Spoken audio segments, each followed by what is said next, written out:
Seguimos en TMT Conversaciones. Vamos a charlar ahora con Patricio Justo, que es consultor político y director del Observatorio Sino-Argentino. Patricio, ¿cómo va? ¿Qué tal, José? Muchas gracias por la invitación. Patricio, ¿es China la culpable de la situación que vive el mundo, de cuarentena, de coronavirus? Bueno, claramente China ha quedado en el banquillo de los acusados, yo creo por dos razones. Una muy obvia, es el lugar donde se origina el virus. Y la segunda, siempre China es motivo de críticas por su tipo de sistema político, que hace mucho más fácil acusar cuando hay algún tipo de problema.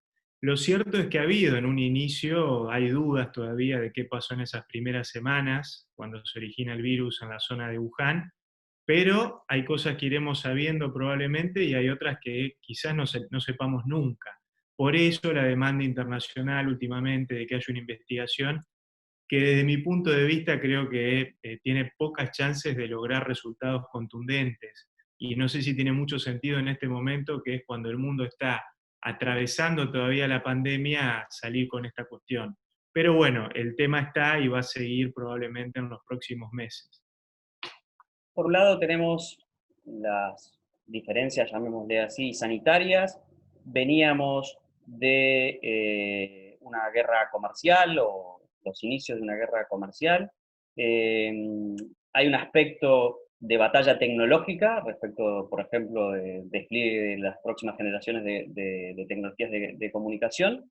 Estamos yendo hacia un mundo bipolar y la pandemia es un nuevo mundo bipolar y la pandemia es un reflejo de eso, o es una situación completamente distinta.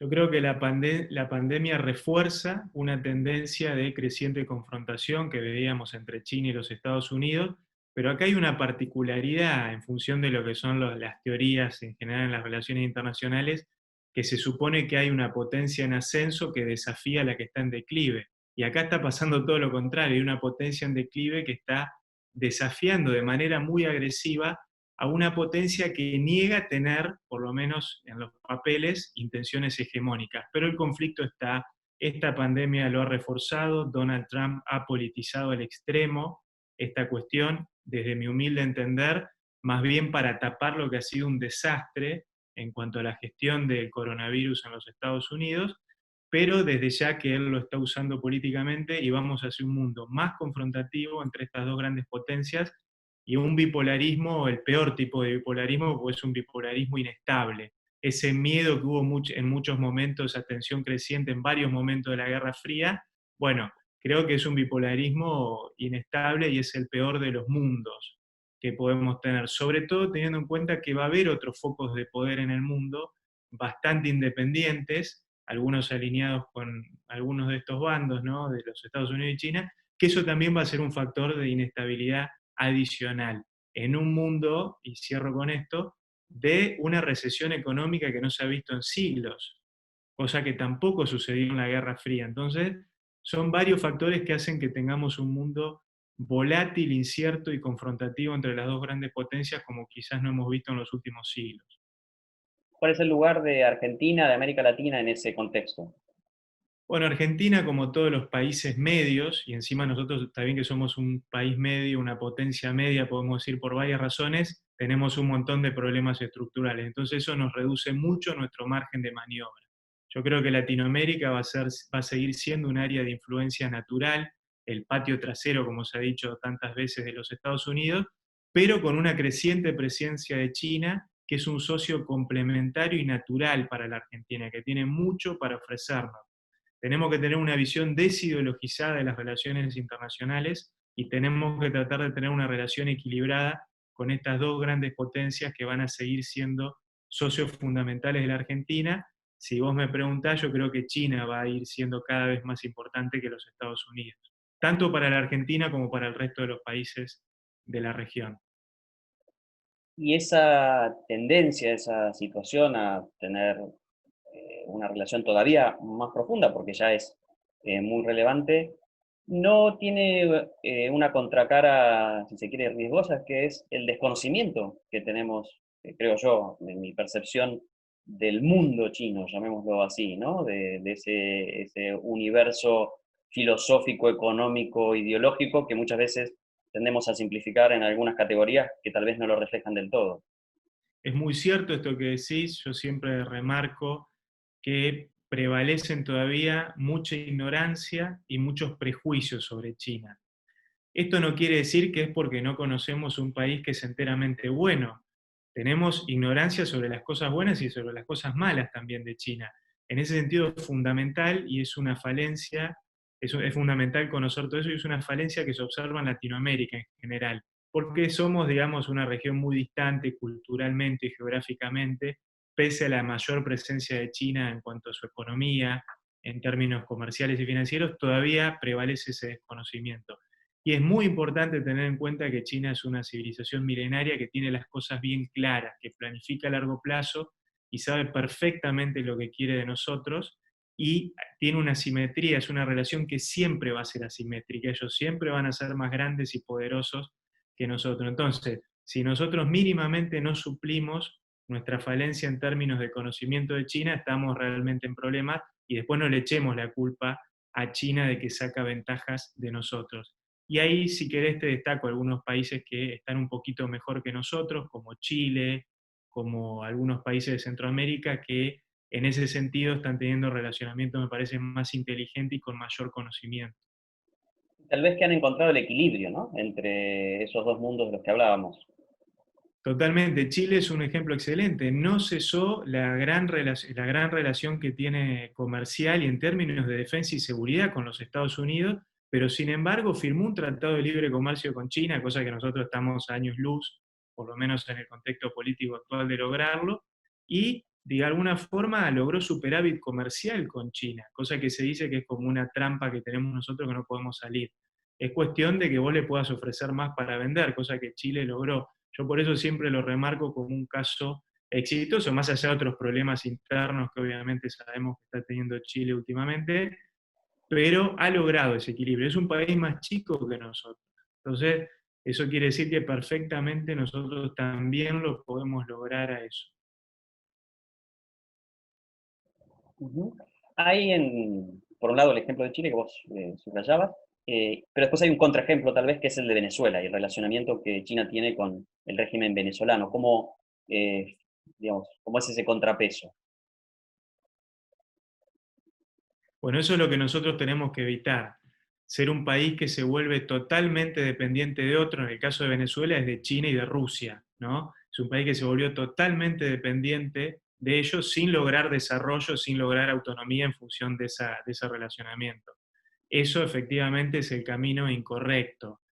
China además, Venezuela además, teniendo en cuenta que tiene una gran dependencia de un solo commodity que es el petróleo, que la hace más dependiente, nosotros justamente tenemos que evitar la dependencia de la soja, de la venta de soja china, que si nosotros miramos nuestra balanza comercial, algo se ha mejorado con el tema de la carne vacuna, pero hay muchísimos otros productos que nosotros podríamos estar vendiéndole a las clases medias de China y asiáticas en general, como leche maternizada, por ejemplo, el tema de los vinos que apenas estamos empezando, la fruta fina. La Argentina tiene un potencial enorme que Venezuela, más allá de sus errores, no tiene esa posibilidad. Entonces nosotros tenemos la posibilidad, es cuestión nuestra, está la pelota, digamos, en nuestras manos para que nosotros juguemos mucho mejor de lo que estamos jugando, sin dudas. Patricio, está la visión macro, que es la que estamos describiendo, que ve el conjunto, si se quiere, pero después están las decisiones micro que tienen que asumir, por ejemplo, los gobiernos, ¿sí? Respecto de, por ejemplo, autorizar el uso de determinadas tecnologías en comunicaciones. Y ahí aparece la pelea en torno de una empresa en particular, pero que abarca toda la tecnología china. ¿Cómo se resuelve ese dilema? ¿Qué cosas, qué ejemplos podemos ver en el mundo? Bueno, el tema del 5G y particularmente con una empresa que está en el epicentro que es Huawei, este es un tema que a nosotros hoy no nos está tocando porque todavía tenemos redes de 4G que se están desarrollando y estamos todavía un paso atrás, pero fijémonos, yo empezaría a ver lo que están haciendo países como Alemania, por ejemplo. Alemania tiene una relación fundamental con los Estados Unidos, pero sin embargo, pese a la presión que está imponiendo Donald Trump, ellos saben que el mejor oferente que tienen hoy en día para desarrollar las redes de 5G es Huawei, entonces están yendo en esa línea. El Reino Unido optó por un camino intermedio que es para todo lo que es redes de seguridad, de inteligencia, no avanzamos con Huawei, pero en el resto sí. Y hay otros países que me parece que están teniendo una postura demasiado dura como Australia, que directamente alinearse con Estados Unidos y un bloqueo. Nosotros, como te dije en una pregunta anterior, somos más chicos que esos países que te mencioné, tenemos menos margen de maniobra y tenemos que tratar de tener visión también desideologizada de esto, y si Huawei es lo que más nos conviene, y si efectivamente todavía no hay pruebas de que es una amenaza para la seguridad, porque esto es el principal fundamento. A veces nos perdemos de vista que el principal fundamento de los Estados Unidos es decir que Huawei es dominado por el Partido Comunista y que es una amenaza para la seguridad. Pero todavía no hay evidencia de eso. El día que haya evidencia de eso, bueno, ahí tendremos un elemento, en todo caso, para eventualmente restringir a Huawei. En el mientras tanto, tenemos que ser pragmáticos e ir viendo lo que están haciendo los países que ya están avanzando con las redes del 5G. Patricio, ¿hay una ideología china? Una particularidad que, no, que es distinto de lo que por ahí nos hacemos como idea descriptiva de ese país? Bueno, ahí tenemos una dificultad que siempre surge. ¿Cuál es el pensamiento, la ideología china? En Occidente lo resolvemos bastante fácil porque dentro del espectro del liberalismo más o menos tenemos todas las principales ideas en los últimos siglos que, digamos, han inspirado nuestros sistemas políticos, nuestra forma de vida. En China es mucho más complejo. Como es una civilización milenaria, tenemos una fuerte impronta de los valores confucianos, pero también de otras fuentes, como el taoísmo, el budismo, y toda una serie de religiones locales, hay mucho sincretismo religioso, religiones locales en China, que todo eso mezclado sería el resultado de la cultura china, que apenas en los últimos 70 años entra el comunismo, ¿no? La ideología marxista-leninista que después Mao Zedong le da su impronta. Pero te diría que eso es demasiado reciente y políticamente uno eso lo ve más que nada en los discursos, pero no en la práctica. La forma de ser de los chinos yo creo que tiene mucho más que ver con esas raíces milenarias que con lo más reciente o el típico rótulo comunista que se le pone a tanto al sistema político como a la sociedad china. Patricio, muchas gracias. Gracias a vos por la entrevista. Por favor, estuvimos con Patricio Justo, que es consultor político, experto en China, director del Observatorio Sino-Argentino.